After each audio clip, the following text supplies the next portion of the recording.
मराठों के वक्त, सिख एम्पायर के वक्त क्या हो रहा था राजस्थान में? अच्छा, मैंने जैसा आपको बताया उस टाइम, एक तो कि भाई जब मराठा राइज कर रहे हैं ना, तो मराठा राइज कर रहे हैं शिवाजी के टाइम जी। मतलब औरंगजेब के समकालीन। दिल्ली में औरंगजेब था जब यहाँ पे शिवाजी, महाराज छत्रपति शिवाजी जब राइज कर रहे हैं, उस समय राजस्थान में मेवाड़ में महाराणा है राज सिंह, और उधर मारवाड़ के अंदर थे हमारे एक सेनापति दुर्गादास राठौड़। तो उनकी बड़ी गजब लड़ाइयाँ हैं दोनों की। इवन ऐसे खूब सारे रेफरेंस मिलते हैं कि शिवाजी, महाराज छत्रपति शिवाजी जैसे औरंगजेब को एक लेटर लिखते हैं, तो उसके अंदर लिखते हैं भाई औरंगजेब ने जजिया कर ले लिया था।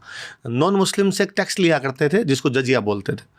तो महाराज छत्रपति शिवाजी ने कहा कि भाई मेरे बड़े भाई साहब है राज सिंह जी, उनसे लेके दिखाओ ये टैक्स। शिवाजी ने भी नहीं दिया था यहाँ पे, और कि उधर राज सिंह से लेके दिखाओ। तो राज सिंह बड़े हुए, राज सिंह ने, श्रीनाथ जी मंदिर गए हो कभी आप? नाथ द्वारा। हाँ हाँ। तो श्रीनाथ जी का मंदिर इसलिए बना है कि औरंगजेब मथुरा के मंदिर को तोड़ना चाहता था, इसलिए मथुरा के जो पुजारी जी थे गोविंद दास जी और दामोदर दास जी, वो उस मूर्ति को लेके निकले कि कौन इस मूर्ति को बचा सकता है। तब मेवाड़ महाराणा राज सिंह जी ने, वो गांव का नाम सिहाड़ है, उस गांव का नाम नाथ द्वारा नहीं है, सिहाड़ गांव में श्रीनाथ जी की मूर्ति लगाई, इसलिए उसको श्रीनाथ द्वारा कहते हैं। और उन्होंने तब कहा था उन पुजारी जी को, उन्होंने कहा भाई यहाँ पे आगे औरंगजेब तोड़ देगा तो कि मेरे 1 लाख सैनिक जब तक अपनी जान नहीं गंवा देंगे तब तक औरंगजेब इस मंदिर को कुछ ही नहीं कर पाएगा, और 1 लाख सैनिक मेरे जाएंगे तो औरंगजेब के 2-2.5 लाख लेके मरेंगे, इसलिए इस मंदिर को मैं कुछ ही नहीं होने दूंगा, आप चिंता मत करो। औरंगजेब हमारे रूपनगढ़ अजमेर के पास एक जगह पड़ती है, वहाँ की एक राजकुमारी चारुमती से ज़बरदस्ती विवाह करना चाहता था। राज सिंह जी को वो राजकुमारी मैसेज करती है कि औरंगजेब मेरे से ज़बरदस्ती विवाह करना चाहता है।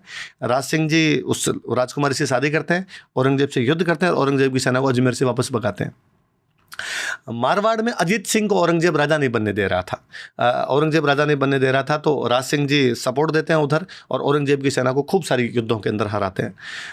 औरंगजेब बाद में साउथ ही आ गया था, नॉर्थ उसने छोड़ दिया था, उसके बाद महाराज छत्रपति संभाजी से लड़ने के लिए साउथ में आ गया था।